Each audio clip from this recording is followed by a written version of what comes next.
Good morning, Silver and Black Nation. Welcome to the Silver and Black Lair, LA Kings edition. I'm your host, the Bat Fry, Kenny Fry, and good Tuesday morning.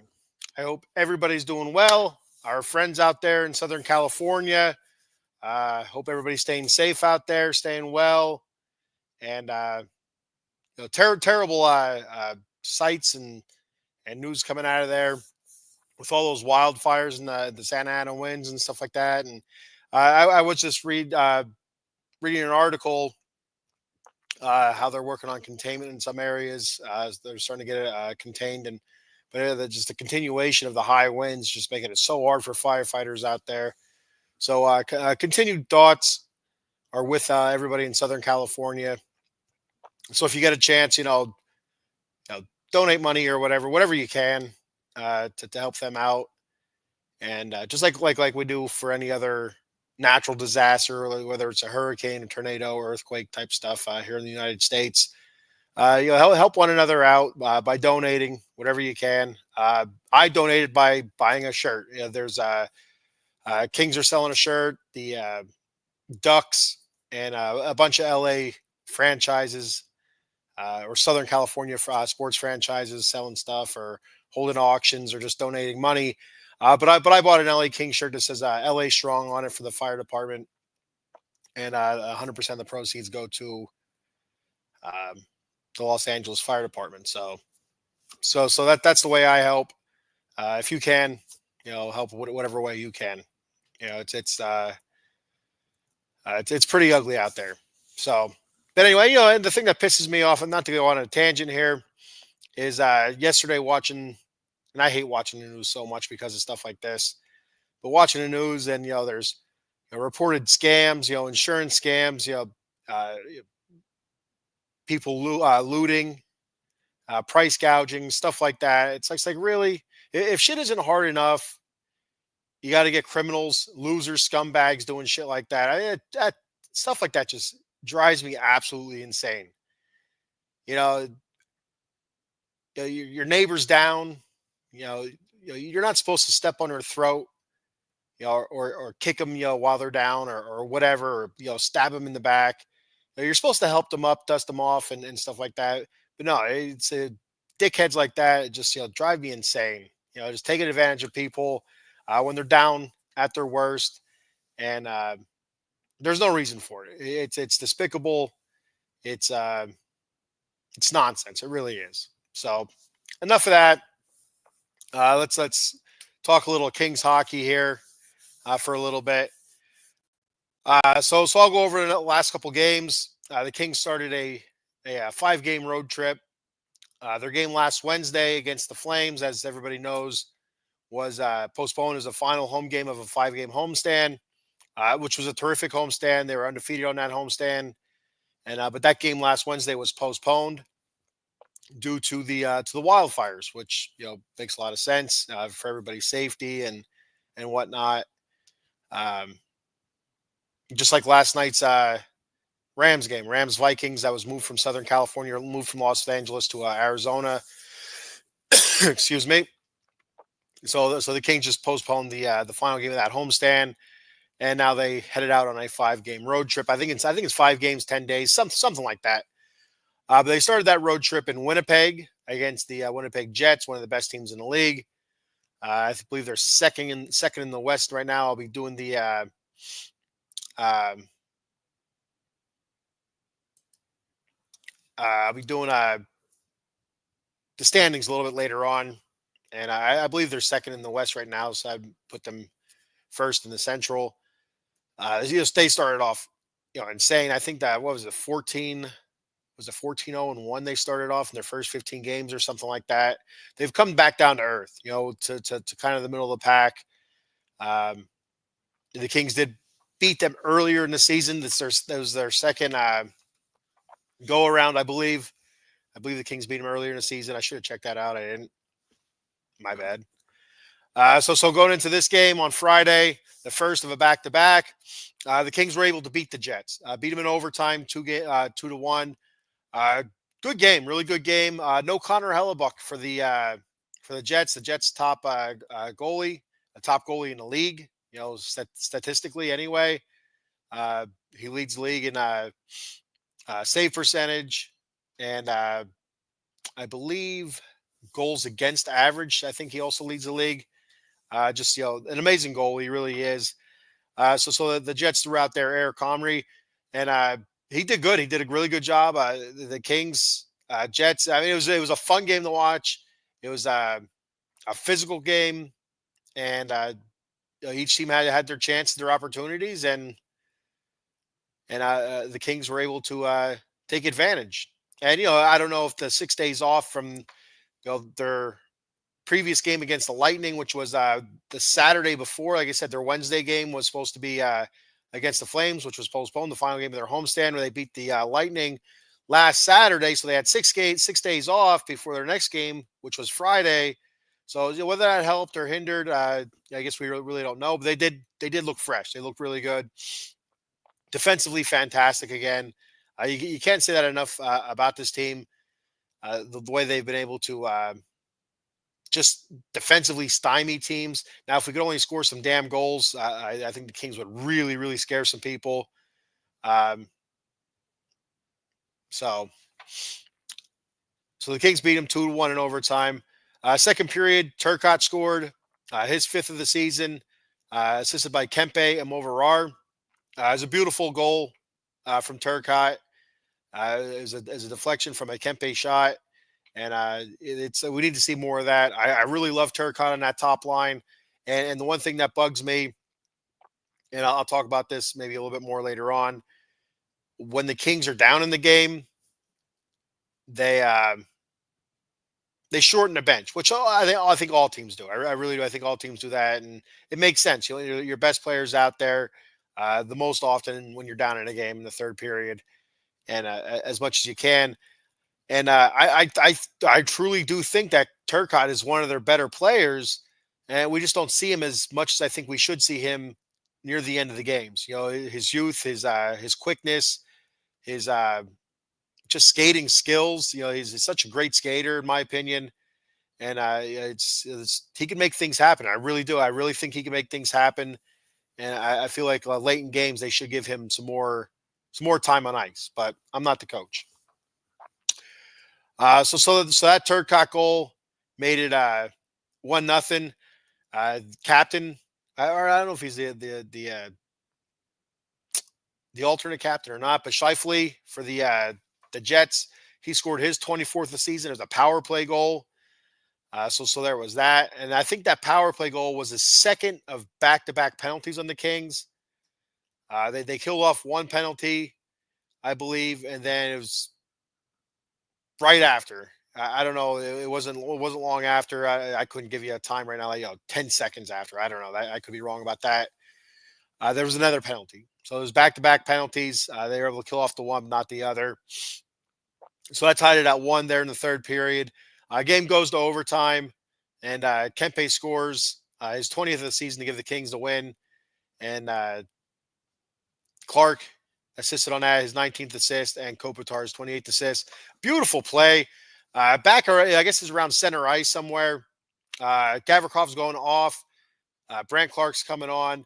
And as Kempe's circling towards the middle of the ice, just kind of backhands it back to Brant Clark right as he's coming over the boards, against the boards, and he sends it right back over to Kempe across the blue line, head into the zone. They stay on sides, and it's just a beautiful shot by Kempe. Yeah, Kopitar on the other side. Could have went either way. Kempe takes it and sends the Kings home winners. So again, it was a beautiful play, a beautiful dish by Kempe to Clark, and Clark, great foresight to send it back across after Kempe makes the turn and starts heading up the ice, and he was able to beat the Jets defender that was starting to sprawl down a little bit, and Scheifele was coming up the backside as well, and I think that's back-to-back wins now for the Kings in overtime, which they couldn't get in overtime. It was a bunch of overtime losses. I think they had 5 of them, and they couldn't even get the shootout. So the overtime just looked so bad. But back-to-back games, they've looked really good in overtime, and so we'll take that. We'll take those 2 points, and a nice way to start off the road trip. A nice win for the people of Southern California, of Los Angeles, and stuff like that. So it was great. Good stuff there. All warm feelings all around. And again, like I said, Kings defense outstanding. They only allowed 4 shots to the Jets in the first period, 5 in the second period, 19 shots overall. Just fantastic. Darcy Kemper stopped 18 of 19 shots for a 947 save percentage, up in his record to 12-2-5. Excuse me. Looking at team stats, shots went to LA 23-19. Hits went to LA 33-31. Face-offs went to Winnipeg 29-28. Power plays, the Kings were 0 for 3. The power plays just awful. Winnipeg 1 for 2. Block shots tied at 11. So, and you know what? The Jets, like I said, one of the better teams, one of the best teams in the West, second right now, one of the best teams in the league overall. Top goal scoring team, a great offensive team. The Kings were just able to shut them down. Defensively, like I said, it's outstanding. Outstanding work by those guys. And again, going with the 11-7, it works for Hiller for whatever reason. I don't know how many games in a row it feels. I feel like they've done it, the whole month of January and heading back halfway through December. They've been doing the 11-7, and I don't feel like they've strayed from it. I feel like they just continue it. No matter what injury would pop up, it'd be next man up. And excuse me. And they just keep running out the 11-7, and it's working. It really is working. Defense is stout, not just from the regular defensemen, but also the forwards and stuff like that. They've been just a great job. So they go ahead and they go to the second half of the back-to-back to face the Flames in Calgary, and they lose this one 2-1. Tough physical matchup. Kings started off like a bat out of hell in this game. I think they outshot the Flames 17-4 in the first period. They had an early power play where they had 9 shots on the power play. It's probably the best I've seen their power play look. I mean, with a full power play, the full 2 minutes they used, they didn't get a power play goal. So we got to see it the stretch for the full 2 minutes, and it was fantastic. This shot after shot after shot, controlling their zone, moving the puck around. Some great looks, some great saves from Dustin Wolf, the goalie that was in for Calgary. He did his job, man. He was fantastic, and the Kings really had the Flames on their heels, and there was no reason why out of that first period the Kings shouldn't have been up at least 1-2-0. And again, a credit to Dustin Wolf, and the Kings just kind of left the Flames in the game. I mean, 17-4 in the first period, 9 shots on a power play, and you can't get a goal. That's tough. That's a tough pill to swallow. And I don't know, with the trade deadline looming, we're about the halfway point of the season here. We got to figure out something offensively. And I don't know. I don't know where it's going to come from or how they're going to do it, but something has to change. It really does. Again, like I said, a physical game. The last time they played the Flames, I believe that it was a loss, and it was another physical game. It's just, sometimes there's a team that's below you in the standings. Now, the Flames aren't that far off from the Kings in the standings, as I'll go over the standings later on. I feel like there's just teams that you don't match up well, whether they're under you in the standings, above you in the standings, or a team that talent-wise you should be throttling, but you just don't match up with them well for one reason or another. And I really feel like one of the reasons why the Kings don't match up well against the Flames is because the Flames just continuously punch them in the mouth. Literally and figuratively punch them in the mouth. There's 2 fights in the game, both of them by the same guy for the Flames, Ryan Lomberg, one against Tanner Jeannot and one against Kyle Burrows. The one against Jeannot, I feel like Jeannot got the better of him, and Lomberg went down. The second one against Burrows, it didn't look like Burrows wanted any part of Lomberg, to be honest with you. He got his nose bloodied a little bit, and it wasn't anything I don't think Lomberg did. I feel like the The announcer said it too. The visor came down on his nose. I don't think it was from a punch, to be honest with you. I think it was just either it was the initial scuffle, or maybe when Burrows went down, the helmet went down and hit the bridge of his nose or whatever. But a little bit of blood, and you know uh, Lomberg got to have the old wry smile skating to the penalty box for the second time for fighting. But I would say the Kings won one, lost one there. But that's a difference there. I feel like the Flames were just out there just continuously in the Kings' face and continuously just hitting and punching and just pushing and just really out physical in the Kings. And I think that's what this game came down to. It was just they were too much. So, um, looking at your scoring for the game, Jacob Overar scored his first goal of the season, unassisted. Uh, a nice blast from deep in the zone, or I guess what is that deep? Closer to the blue line, I guess point you'd call it. A big blast there. I think it might have went off of a Flames player. Uh, but through some traffic there, and he was able to get it in. So he gets his first of the season. Good for him. Good for Jacob Overar. Second period, Coronado ties it up with his 10th of the season, and in the third period, Huberto scores his 18th of the season on a power play. And the Kings just they couldn't answer. The Kings were absolutely gassed by the third period. And I think a lot of that has to do. Yeah, it was the second half of a back to back, but we've seen them. I think this was their third or fourth back to back of the season, and we've seen this before, the back to backs, and the Kings have played good, strong, tough hockey in the second half of the back and back, the back to back, the second game of it. And I believe they've only lost one of those games. I think coming into this set, they were 5-1, so that puts them at 6-2 because they won one and lost one now. So that puts them at 6-2 with the back to backs. And I feel like the difference with this one, they came out so fast and so strong with those 17 shots in the first period that the just frantic pace they were going on that power play with 9 shots. I feel like they kind of maybe gassed themselves.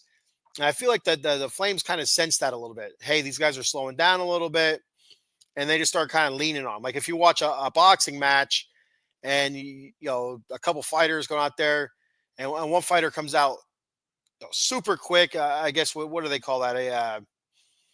Um, oh crap, adrenaline dump or something like that. They come out there super fast, super aggressive, and they kind of win themselves out. They kind of tire themselves out a little bit. Now they slow it down, try to set a different type of pace. Well, the opponent kind of feels that, and then they start kind of leaning on them a little bit. Leaning on them, and start throwing heavier shots at them because they know they're going to have a harder time to defend and bounce back from them. And I feel like that's really what the Flames did in that game. Is that they kind of sensed the Kings were slowing down a little bit. They added more pressure, more physicality, kind of started leaning on them a little bit, and that just throughout the contest it really wore them down tough.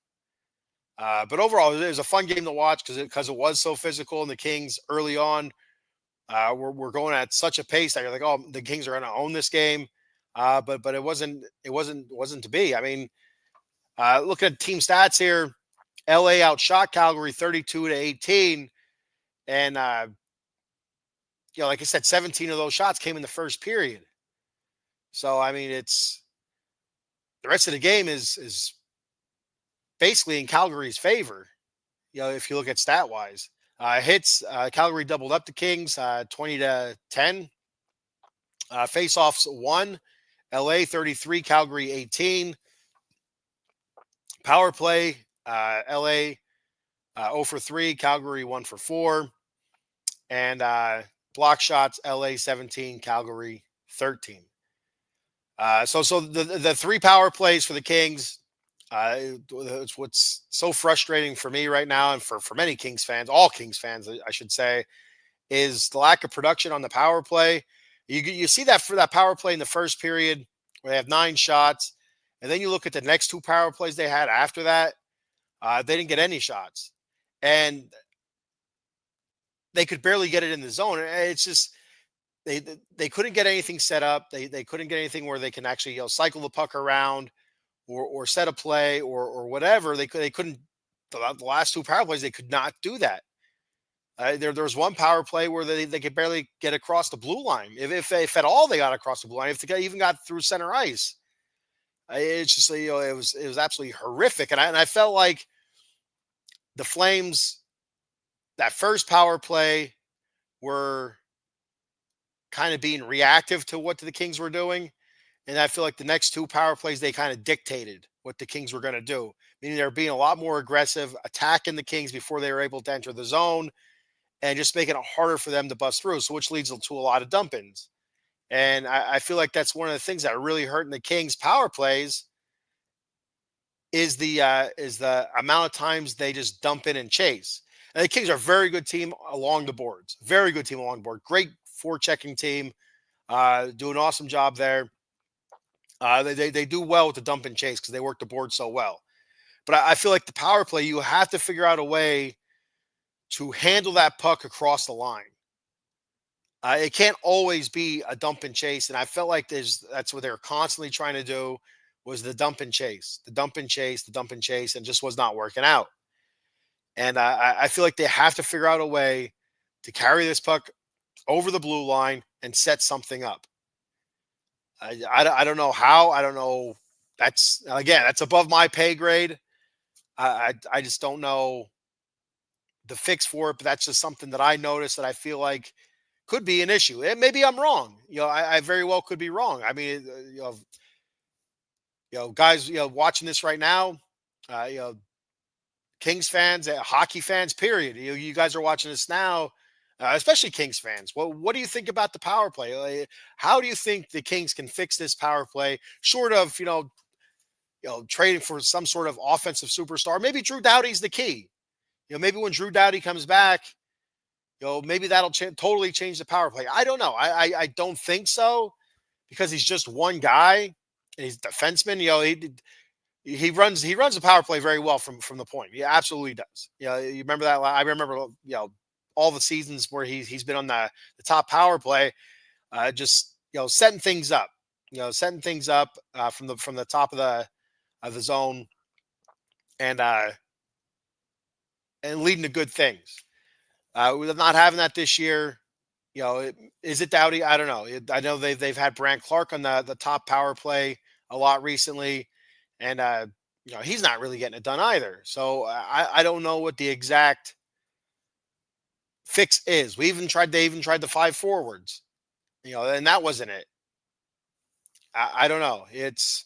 They need to kind of move guys around a little bit. It seems like they're always trying to push the puck to Fiala. Maybe we should be trying to push the puck a little bit more to Kempe or to somebody like I don't know, Trevor Moore or somebody like that. I don't know. I don't know. I don't know what the fix is. I don't know what the answer is. I just feel like the dump and chase, in my eyes, they're doing it too much. Got to figure out a way to get that across the blue line with control and set something up. And I feel like the more often they do that, I feel like the better the results could be. And again, maybe I'm wrong. I don't know. I see other teams work their power plays, and they don't dump and chase nearly as much as what the Kings do, in my opinion. And again, maybe I'm wrong. That's just an observation that I had, and I'd like to know your thoughts on it because I'm stumped. I'm stumped with it. So moving on to last night's game, another great game, tough game. It's a tough road trip, it really is. The Kings lose to the Oilers 1-0, and again they came out in the first period. They looked awesome. They looked fantastic there in the first period, controlled the game, but going on from there, kind of evened out, and I felt like the Oilers kind of took over there late in the second period into the third period, and the Kings just could not answer. The Kings could not Offensively, they could not get anything going in the offensive zone. Whereas the Oilers, they get in the offensive zone, and it just seemed like an opportunity after opportunity, shot attempt after shot attempt. Not all those finding net, finding shots on goal, but just the attempts themselves, puts pressure, and which could lead to either tips or rebounds or what have you, deflections and stuff. So just the attempts themselves are high pressure situations. So the Oilers again, a thorn in our side, and Skinner. You know we've seen in the playoffs. The last couple of years with Skinner. During the regular season as well.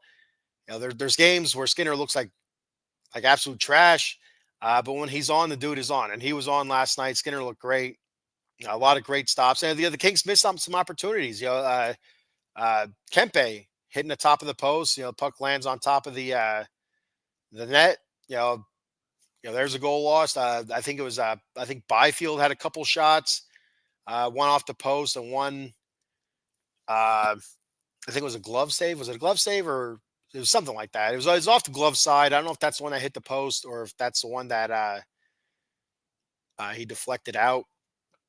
But the Kings absolutely had their opportunities, could not capitalize, and against a team like the Oilers, you have to capitalize. And but it was a spectacular game. It really was. Every time we play this team, it's like a playoff game. Yeah, that playoff atmosphere, whether it's at the Rogers Center or if it's at the Crypt. A lot of fun. So going to this one, like I said, Kings lose 1-0. Second period, Connor McDavid scores. It was a 4-on-4. Um, it was a tough penalty. I don't remember who got the penalty for the Oilers, but for the Kings, it was LaFerriere. And unfortunately for him, the penalty got his ass benched, and it is what it is. I don't agree with it, but I'm not the coach. I feel like in a game like this, um, it's all hands on deck.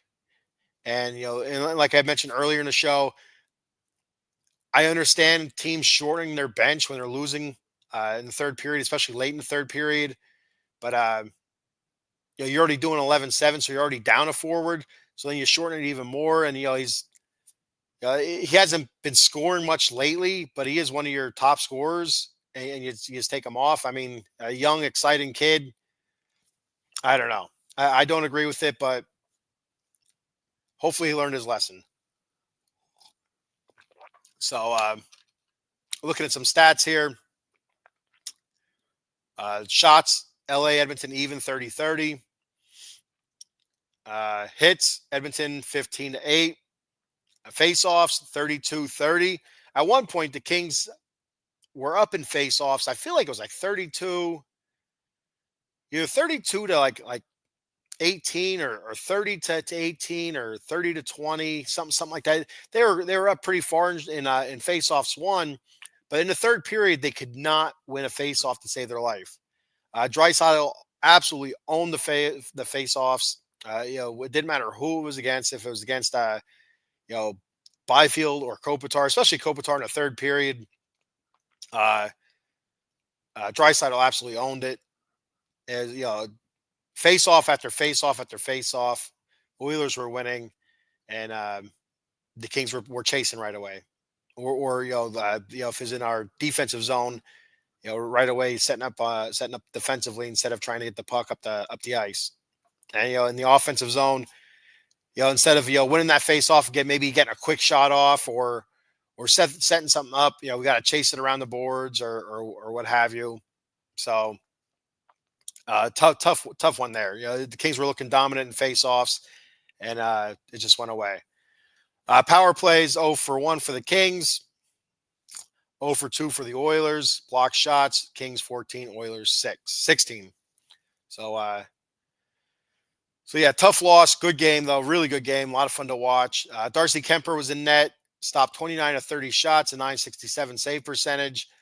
He looked fantastic. He really did. He did a great job. A lot of big saves.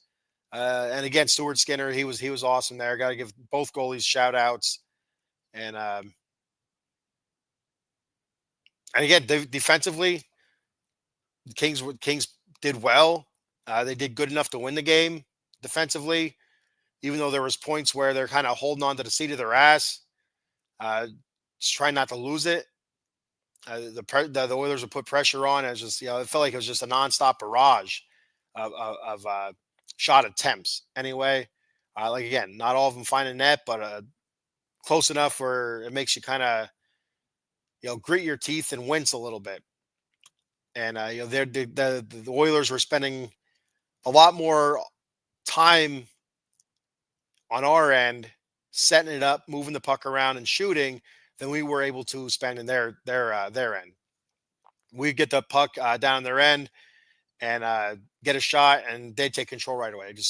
I guess I don't know if the forecheck just wasn't there last night, uh, or if the Kings just couldn't set anything up. I don't know. It just felt like they could not, after that first period, they could not set anything up to kind of cycle the puck around and look for an opening, or just like the Oilers were, just set up a nice barrage of shot attempts to kind of make Skinner work a little bit more, instead of a shot, no rebound, go to face off, shot, no rebound, go to face off, or shot, rebound, controlled by Oilers, and now we're back on defense again. So I think that's one of the biggest points of the game, was that we just could not get anything offensively set up. Just wasn't happening for whatever reason. So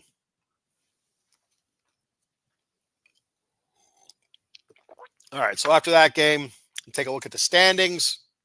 As of right now, as of today, Pacific Division, Las Vegas leading away at 29 wins, 11 losses, 3 overtime losses, 61 points, a goal differential of plus 34, and they've played 43 games. Edmonton sitting in second place in the Pacific, 27, 13, and 3, 57 points, goal differential of 23, 43 games played. LA, 24, 12, and 5, 53 points, goal differential of plus 21. And the Kings have played 2 less games than the Golden Knights and Oilers. Calgary sitting behind the Kings, 21, 14, and 7, 49 points, negative 10 goal differential. Vancouver, 19, 13, and 10, 48 points, and negative 6 goal differential. That's the Kings' next opponent, Vancouver. Anaheim, playing much better hockey, 18, 20, and 5, 41 points, negative 27 goal differential. The Kraken, the Kings play them on Saturday, 18, 23, and 3, 39 points, negative 16 goal differential. And the Sharks bringing up the rear, 13 wins, 26 losses, 6 overtime losses, 32 points, and negative 44 goal differential. Looking at the West overall, the Vegas Golden Knights, 29, 11, and 3, sitting up top, tied with Winnipeg, who is 29, 12, and 3. So the Golden Knights have a game in hand there, so that's why they're sitting in first place, because they played one less game.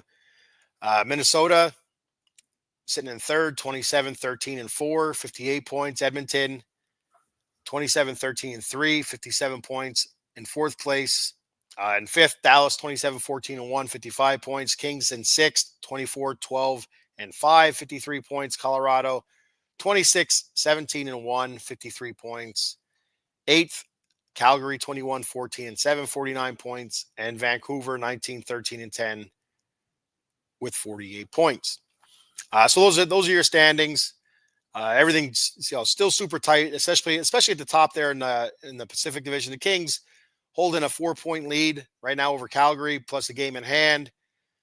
But those games against Calgary, that again, they just don't match up well against Calgary. I feel it's not that Calgary's the better team, and it's not. And I also don't feel like the Kings are playing down to the competition when they're losing to Calgary. One, because Calgary is fairly close to them. And for another reason, sometimes you just don't match up against a lesser team. It's just, or even a better team, a team that is better than you, but you play well against. You just don't match up against them. The Calgary Flames, a team record wise below the Kings, points wise below the Kings. You look at the goal differential, Kings 21, uh, the Flames -10. You know, common sense tells you that the Kings are the better team. The Kings should win that game. They just don't match up well. They don't. The Kings don't match up well against the Flames, and I just think that's just as simple as that.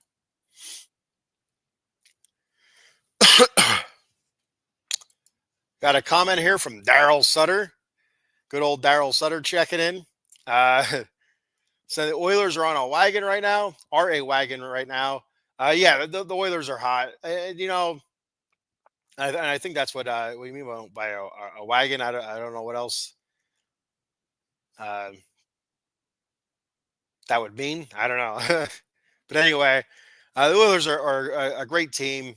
And again, even in the playoffs last year, you'd say, well, what's the Oilers' biggest weakness? You would say, probably their goalie would be their biggest weakness. And there's times, like I said, Skinner, he doesn't look very good, and there's times he looks great. And last year in the playoffs, he looked great a lot of the times. A few times he didn't look all that great, but a lot of the times he looked really, really good. So I mean, the Oilers, they're going to put goals up. Again, only one against the Kings last night, but they're a high octane type offensive team. They're going to get their shot attempts. They're going to get their shots, and they're going to get their goals. So, hey, that was our second meeting against the Oilers. 1-1 now. Kings beat them in LA 5-3 a couple weeks ago, and lose to them last night in Edmonton, 1-0. So, Daryl Sutter says they will be able to add something big to that team with the LTIR space. And I can't stand it. It's that's something with the uh, who was it? The Golden Knights did that last season, where at the end of the season they were able to add pieces by saving money with the IR guys, with injured reserve guys, and then those injured reserve guys come back for the playoffs, and it's I don't think that's right, but it is what it is. Kemper was awesome. Kemper's been super high. I guess the wagon. He's on the wagon right now as well. He's been awesome since coming back from his injury. What is he? I think he 6-1-2 with that lone loss being last night, and he had some huge saves last night. Huge saves. It seems like I kind of noticed this, and it's not every time, but it seems like a lot of times when Riddick is playing, Riddick gives up a couple goals, has some great saves, but he doesn't face a whole lot of shots. But when Kemper plays, it seems like he faces a whole lot more shots. I don't know if that's an observation or not, or if that's just me just making something up. I don't know. I don't know what it is, but I always feel like, well, when Kemper's in net, he seems to face a lot more shots on net than what Riddick does, but Riddick gives up more goals. Um, but Riddick, I thought Riddick has been outstanding. He just doesn't face a whole lot of shots. He gives up 2 goals against the Flames, and then they were tough. They were tough plays. They were tough shots, and you know what are you gonna do? It's funny the Knights don't get investigated for Stone, but the league comes out yesterday and says they are opening an investigation of Kane. See, I didn't know that. I didn't hear that at all.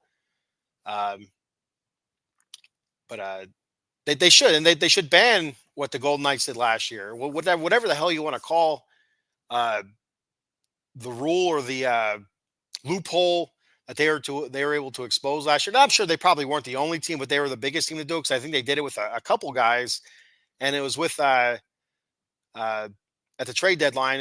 They got some pretty decent pieces, and they did it with some pretty big names on the IR that came back, all of a sudden healthy for the playoffs. Stuff like that. I feel like the NHL needs to figure something else out with that. Uh, there's some really strange ass uh, cap space rules and stuff like that. That it's I really don't understand. It's just a lot of it I never heard of until last season, and I'm just trying to make sense out of it last year when I was talking about it. when we were coming within the playoffs. And I feel like I brought it up last year. Maybe I didn't, but I feel like I brought it up last year. I just did not understand how or why they could do it. It's like why would they allow teams to do something like that? You're hurt, you're hurt. Like you have to dig, either into your farm system or whatever you want to call uh, the other clubs that work with the NHL teams. I guess because they call it. I don't want to call it farm system because they like with baseball. You have double A, single A, double A, triple A, high A ball, low A ball, all that good stuff, rookie ball. They call that the farm system. And they call that minor league baseball, but they don't ever really call it pro baseball. With hockey, like the Ontario Reign and the other affiliates, affiliate, maybe that's the word I'm looking for. The other affiliates with the Kings, they call that professional hockey. But is it really? I mean, I guess it's kind of like a farm system, but it's not a farm system because you have to purchase the contract of the player, or this player's on loan too. There so many different terms and stuff like that. It gets a little bit too complicated sometimes. Um, a legal loophole with that stuff that Vegas was doing. Vegas doesn't get Hannafin or Hurdle without the legal loophole. Yeah, 100%. 'Cause they had no money spent last year, just like the Kings. The Golden Knights last season got heading into the playoffs, had no money, but they had guys on IR. As long as they're on IR or something like that, it opens up their cap space, which it doesn't make sense. It makes zero sense to me. It's and I was really surprised that the NHL didn't do anything to correct that this year. At least if they did something about it, you know, I didn't hear about it.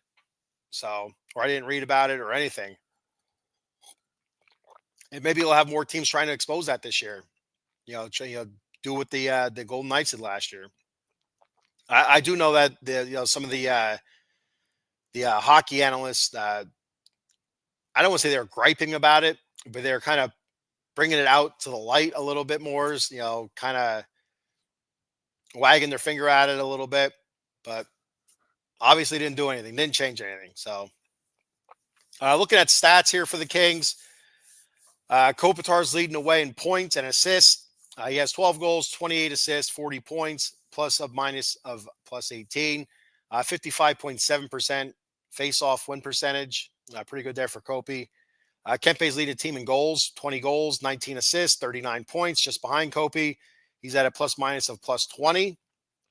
LaFerriere, 13 goals, 13 assists, 26 points, plus minus of plus 11. Fogel, 11 goals, 12 assists, 23 points, plus 19. Clark, 3 goals, 19 assists, 22 points, plus 9. Kevin Fiala, 14 goals, 8 assists, 22 points, minus 10. Philly D, 3 goals, 18 points, 18 assists, 21 points, plus 5. Quentin Byfield, 19 goals, 9 goals. Jesus, criminy. 9 goals, 11 assists, 20 points, plus 7. Trevor Moore, 6 goals, 12 assists, 18 points, plus 2. Gavrikov, 2 goals, 14 assists, 16 points, plus 15. And Alex Turcotte, 5 goals, 11 assists, 16 points, plus 12. Philly D, 54% on face-off win percentage, and Quentin Byfield, 43.4. He's getting better, though. I feel like Byfield's getting better in the face-off circle. Looking at the goalies, Darcy Kemper, 12-3-5 now in the season. 211 save percentage, which is good for second best in the league. Or 211 goals against average, which is second best in the league, and 923 save percentage, which is also, I think, second best. Yeah. David Rittich, whatever you want to say, 11-9-0, 2.52 goals against it, and 887 save percentage. I feel like he's much better than that save percentage, so I'm not going to harp on that too much. You are right having to dip into your farm system if you get injuries. Would make having a good farm system more of a necessity.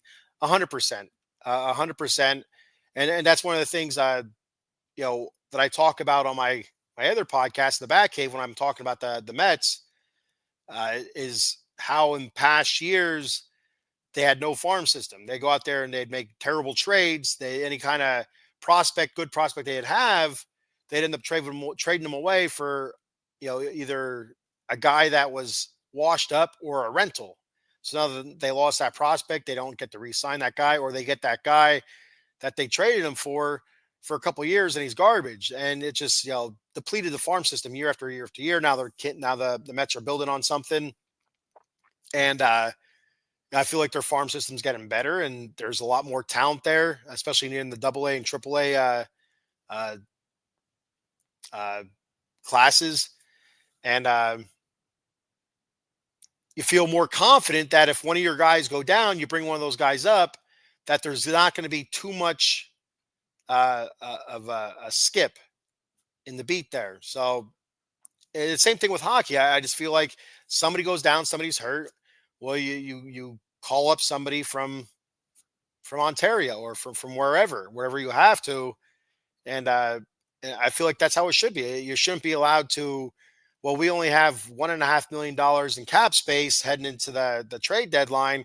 We want to try to trade for a big name. Well, this guy's hurt. Let's put him on a special designation where we get to use his cap space to trade for somebody. It shouldn't be like that. It shouldn't be allowed. I don't even think if somebody's on a injured reserve or what have you, you shouldn't be able to use their cap space at all. Anybody that's signed, you shouldn't be able to just put them on injured reserve and use their cap space. It doesn't, especially in hockey where they're so vague with their injuries, lower body injury, upper body injury. It's, you could just make anything up. Like, oh yeah, he has an upper body injury because he has a hangnail. Let's put him on the IR, and let's say he has $2 million in cap space.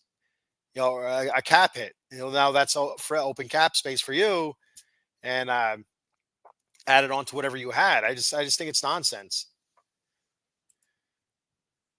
But I mean, if it's in the rules, that you can do that, then teams are going to take advantage of it. And I'm like I said, I'm surprised you don't hear more of it. So up next for the Kings, you have a game Thursday this week in Vancouver against the Canucks. Canucks, like I talked about the standings here a couple minutes ago. Canucks sitting a couple spots behind the Kings, sitting 5 points behind the Kings as well, with one more game played in the Kings. So it should be a good game. Canucks last season, a fantastic team. Finishing. I think they finished at the top of the West. I don't remember if they finished at the top. It was definitely the top of the Pacific Division last year. This year, not so much. Not so much for them. So that's Thursday at 10 p.m. The Vancouver Canucks, 19, 13, and 10. Top points leader for them is Quinn Hughes. He leads the team in assists as well. He has 9 goals, 38 assists, 47 points. Their top goal scorer is Jacob DeBrusk, 17 goals, 12 points, 12 assists, 29 points. Their goalie, Kevin Lankinen, 16, 7, and 6, a 2.51 goals against and a 906 save percentage. So far in January, they're 2-2-2, and so some close games there for Vancouver. Then they go up to Seattle on Saturday to wrap up the road trip. That one's 10 p.m. Eastern as well. Seattle sitting at 18, 23, and 3. I know a lot of people were high on Seattle coming into this season. They just haven't gotten off on the right foot here. We're at the halfway point now. It's not over. They can get hot and reel off 10 wins all of a sudden and be back in it. You just never know. But I would not count on it, to be 100% honest with you. Their top scorer, Jared McCann, 13 goals, 19 assists, 32 points. They also Chandler Stevenson's up there as well. He leads the team in assists, 5 goals, 24 assists, 29 points. Their goalie is Joey Decord, one of the better goalies in the league.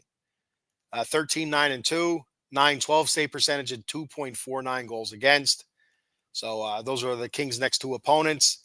So hopefully the Kings can wrap up this road trip with a couple nice wins. Then head home back to Southern California and continue playing well. They've played very very well recently. What the hell is?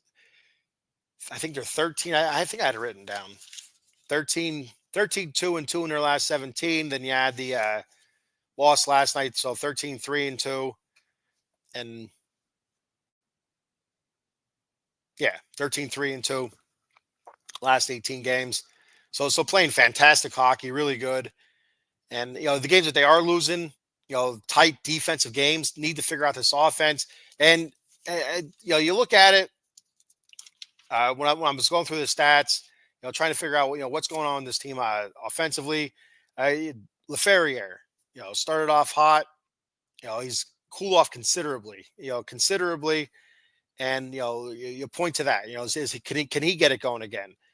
Uh, Kevin Fiala, hot and cold. Last season, January when the Kings were struggling, Kevin was the only one I felt like that kept them afloat. To be honest with you, Kevin was awesome. Basically, the second half of the season, he was damn near unstoppable. Can we see that from Kevin again, or is Kevin just going to kind of meander around mediocrity here for the rest of the season? I hope not, because it's one of the guys I talked about as being a key piece for the Kings to potentially move forward in the playoffs, instead of getting our pecker smacked by the Oilers again. Kevin Fiala is a big piece of that, a big part of that. He has to score goals. He has to be that playmaker, and he can be. We've seen it, time and time again. But it's just not enough. Not enough this season, and a lot of stupid turnovers. The turnovers sometimes is like, what the hell was that? But we need to get him scoring regularly again. Trevor Moore, 30-goal scorer last year. I know he's been injured a little bit this season, but still, can he get it going to what he was last season, or something close to it? Quentin Byfield, we thought he was kind of coming out of his slump there a couple of weeks ago, but now he's kind of cooling off again. There was a couple times, I think it was against I don't know if it's against the Jets or the Flames, a couple times where I thought he was going to put together a great play, where either he was kind of weaving in traffic, and you're just waiting for something spectacular to happen, or he's just getting ahead of steam into the zone, into the offensive zone, and you were waiting for something big to happen that way, but it just wasn't meant to be. And then last night against the Oilers, a couple opportunities just missed. Sooner or later, those pucks are going to start finding the back of the net, where you hear a lot of posts, a lot of dings, and either 2-on-1s or breakaways that the Kings don't capitalize on. Sooner or later, those are going to start finding the back of the net. Uh, I've a ton of confidence in that. And when Doughty gets back, what are they going to do with Doughty? I don't think he's going to be back until after the All-Star break, or the four countries break, whatever the hell you want to call it, the Four Nations break, whatever that's all about. Uh, the one thing I like the NHL, they try different things for their All-Star games, and but the Four Nations thing, I'm not really down with. I don't understand it. It's not really an All-Star game, I guess. But I don't think there's a regular All-Star game this season. I think it's this Four Nations thing, and you have so many different nationalities that could have teams, nations that could have teams in this, of players that are in the NHL, but you've only selected four. So there's all-stars that are all-stars that aren't going to be able to represent their country or their team. It just doesn't make sense to me. If you want to do something where it's just four teams, why not just split the globe up? Northern hemisphere, southern hemisphere, eastern, western, whatever the hell you want to do. You could easily split the globe up and figure it out that way, but whatever. Just kind of nitpicking there. So, all right. So, and I think once these guys get going, once Doughty gets back, we kind of figure out what we're doing there. And with Hiller going 11-7 so often recently, basically every game, I wonder, with the lack of scoring, does he look to go back to the 12-6 every once in a while? Because I'm pretty sure he's done it quite a few games in a row now, and for the most part, it works out. He has a great Hiller has a great record as a coach, as a head coach with the 11-7 look, 11 forward, 7 defensemen.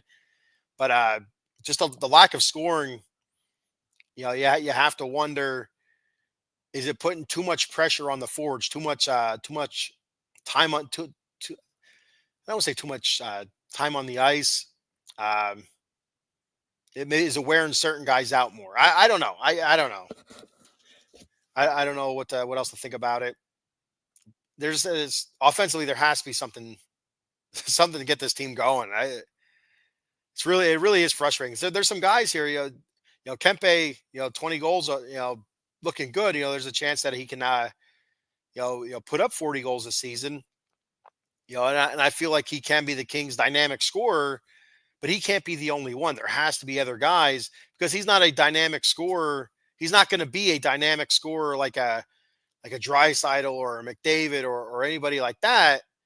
But for the Kings, what they do, that's their dynamic scorer, and there has to be somebody else. There has to be two other guys, three other guys or something.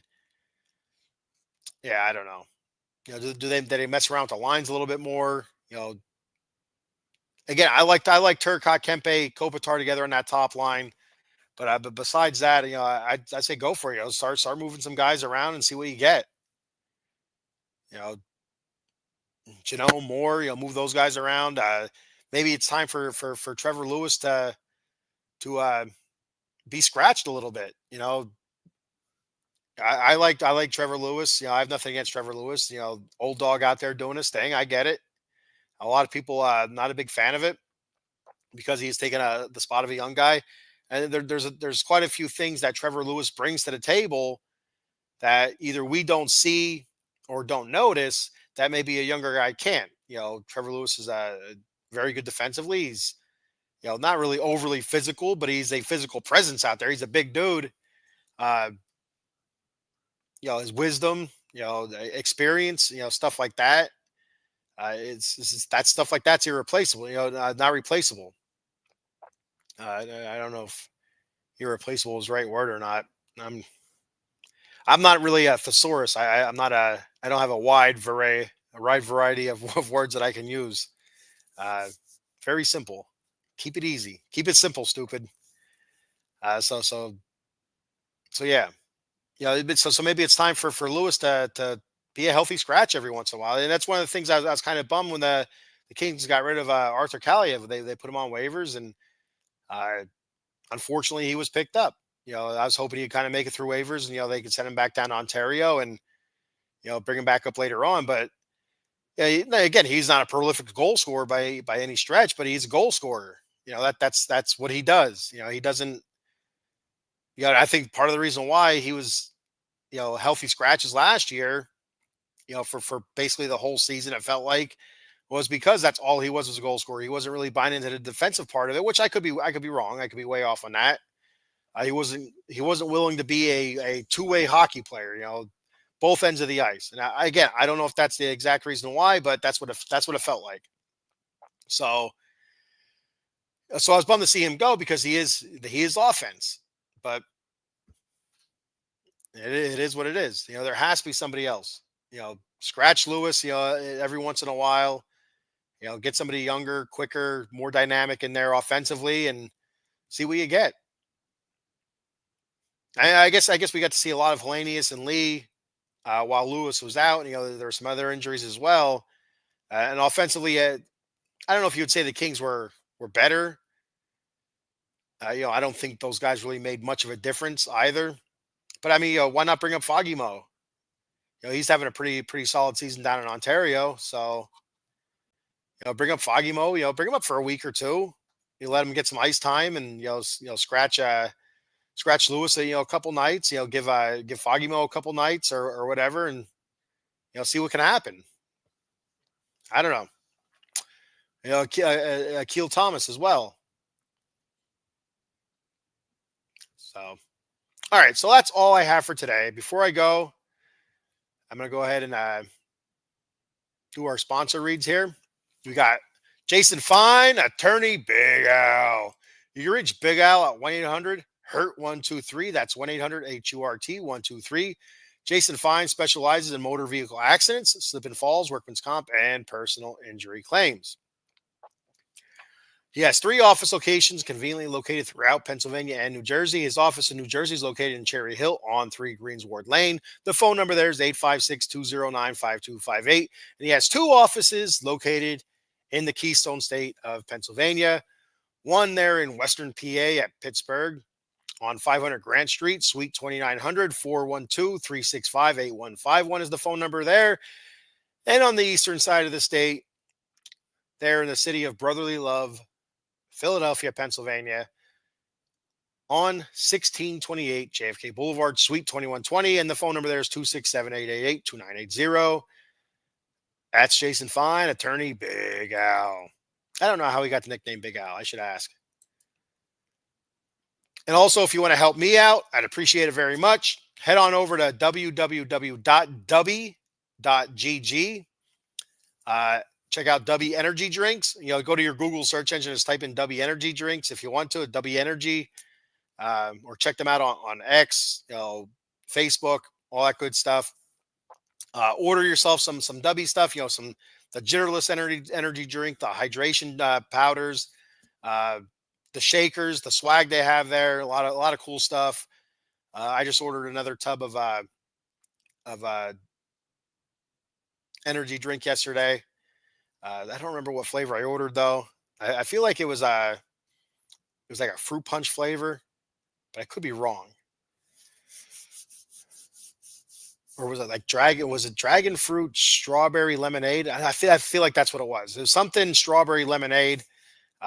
Sounded fantastic. So I'm like, I gotta try it. I have a little bit left of California cream, or Calio cream. It's called California cream, Calio cream, which is a mango and orange creamsicle. Fantastic. I really like it, and it's a jitterless energy drink. I was kind of hitting a bump last night at work, probably around 3:30, 4 a.m., and I had my tub of energy drink in the my lunch bag, and I had my shaker, made myself a drink, and I was able to kind of coast through the rest of the night, head on into this here a couple hours later. And I'm starting to feel it now, though. I'm starting to feel a little bit tired, but the great thing is no jitters. It's jitterless, and that's one thing that I had to stop drinking Monster energy drinks, because I just didn't like the jitters. The old heart palpitations, the old ticker beating harder than it should be. I was not comfortable with it. So, but with Dubby, don't get any of that. So once again, www.dubby.gg, or just go to your Google search engine or whatever search engine you're going to use and just type in Dubby Energy. Use the promo code The Bat Cave. It's all one word, The Bat Cave, for 10% off your order. I appreciate it very much. You'll be helping me out. Head on over to YouTube and X. Subscribe and follow us at Out of the Box Sports, at OOT Box Sports on YouTube and X. For me on X, it is at SB_Lair_OOTBE. That's my X handle, at X handle, at SB_Lair_OOTBE. Give me a follow there. I follow everybody back just about. There's some sketchy profiles out there that follow me. I'm like, I don't know if that's a real person or somebody trying to solicit funds from me. I don't know. My YouTube channel is at the Batcave_OOTBSE. If you could subscribe to that, I appreciate it. That's all my content there. Like I said, again, check out all of the Out of the Box Sports content. A lot of fantastic shows there. We're going to start ramping that back up here in a couple weeks. A bunch of new shows coming up, and some older shows that you haven't seen in a while will be back. That's at OOT Box Sports on YouTube and X. But again, if you're just wanting to hear the Silver and Black Lair LA Kings edition, or the Silver and Black Lair Raiders edition, or my my other show, The Batcave, talking New York Mets, they're all on my YouTube channel at the Batcave_OOTBSE. Got one last comment here before I duck out, and it's my boy Paul Spencer. What's up, Paul? Great to hear from you, buddy. I'm just getting ready to check out here and go to bed. Um, Thanks for checking in, Paul. I appreciate it very much. That's our our main dude there, Paul, at Out of the Box Sports. I can't wait to get back on the air next week. And that's why I can't wait to see you on the air again, Paul. It's been a while, and can't wait to see your smiling Asian face. Can't wait. So, and Cowboys firing Mike McCarthy. And they'll be hiring Deion Sanders in a matter of hours, I believe, and it'll be prime time in Dallas again. I guess I don't know. In Big D, they'll be looking to trade Dak for the a number one overall pick so they could draft Shador. He'll draft the other Sanders kid there in the second round. You'll be all primed up then. No, thank you. But I was surprised they fired McCarthy, and that's somebody that as a Raiders fan, I wouldn't be upset if the Raiders went ahead and hired Mike McCarthy, and yeah, it'd be better than what we had. Would it be good enough to get the Raiders back to relevancy? I don't know. I don't know. I don't know if Mike McCarthy can build a team. You look at the Packers; they already had the team. They already had a team built, constructed, and basically you walk in there. Anybody could have walked into that job and probably won. Any kind of coach. And Dallas, I don't know how far away Dallas was from being a contender, but I don't think they're as far off as what the Raiders were when Mike McCarthy took over that job. I feel like they had the key pieces in place. I'm trying to remember if Dak was there when McCarthy took over. I feel like it was Romo. And then he drafted Dak. Maybe I could be wrong. That could have been Jason Garrett. Yeah, I feel like Garrett drafted Dak, and McCarthy came in to Dak. I think. I don't know. It doesn't matter. So, all right. So that's all I have for today. Thank you, everybody, for checking the show out. I appreciate it very much. And I'll be live again tomorrow morning uh, around 9:30 a.m. with the Bat Cave talking New York Mets. And I'll be live again this weekend, Silver and Black Lair, Raiders edition, talking Raiders. I'm not sure what day yet, though. I want to see what the overtime situation at work looks like. And then for you LA Kings fans, I'll be back again next week, probably around the same time, 9:30. That seems to be working a little bit better than what 10 a.m. was. And we'll go from there. All right. So until next time, uh, those three special words. Go Kings, go. See you later.